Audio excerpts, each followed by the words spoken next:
దక్షిణాఫ్రికా star wicket keeper batter Heinrich Klaasen అంతర్జాతీయ క్రికెట్కు వీడ్కోలు పలికిన విషయం తెలిసిందే.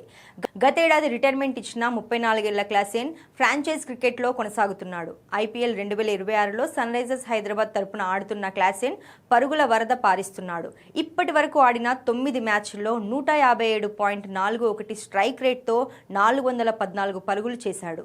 ముంబైపై 30 బంతుల్లోనే 65 పరుగులు చేసి జట్టు విజయంలో కీలక పాత్ర పోషించాడు. వన్డే వరల్డ్ కప్ 2027కు దక్షిణాఫ్రికా ఆతిథ్యం ఇస్తున్న నేపథ్యంలో మాజీలు, అభిమానులు మరలా సఫారీ జట్టుకు ఆడాలని కోరుతున్నారు.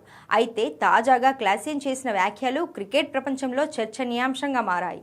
ఇకపై దక్షిణాఫ్రికా జట్టులోకి తిరిగి రావాలనే ఆలోచన తనకు లేదని హెన్రిచ్ క్లాసెన్ స్పష్టం చేశాడు.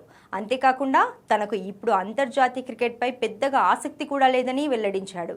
ఇప్పుడు నా పూర్తి దృష్టి ఫ్రాంచైజీ లీగ్స్ పైనే ఉంది. అంతర్జాతీయ క్రికెట్ నుంచి పూర్తిగా ముందుకు వచ్చేశాను అని క్లాసెన్ స్పష్టం చేశాడు.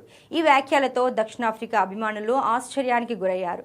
ఇటీవల ఐపీఎల్ సహా ప్రపంచవ్యాప్తంగా జరుగుతున్న వివిధ టీ20 లీగ్స్లో హెన్రిచ్ క్లాసెన్ అద్భుత ప్రదర్శనతో ఆకట్టుకున్నాడు. తన అద్భుత బ్యాటింగ్తో మ్యాచ్లను ఒంటి చేత్తో మలుపు తిప్పే సామర్థ్యం ఉన్న ఆటగాడిగా గుర్తింపు పొందాడు. అందుకే ఇప్పుడు అతడు పూర్తిగా ఫ్రాంచైజీ క్రికెట్ పైనే దృష్టి పెట్టాలని నిర్ణయించుకున్నట్లు తెలుస్తోంది. కేవలం క్రికెట్ మాత్రమే కాకుండా వ్యాపార రంగంపై కూడా దృష్టి పెడుతున్నట్లు క్లాసెన్ వెల్లడించాడు. ఇప్పటికే క్లాసెన్ బిజినెస్ మ్యాన్ గా మారాడు. Faf du Plessis, Jonty roads తో కలిసి ఓ క్రికెట్ ఫ్రాంచైజీకి ఓనర్ అయ్యాడు.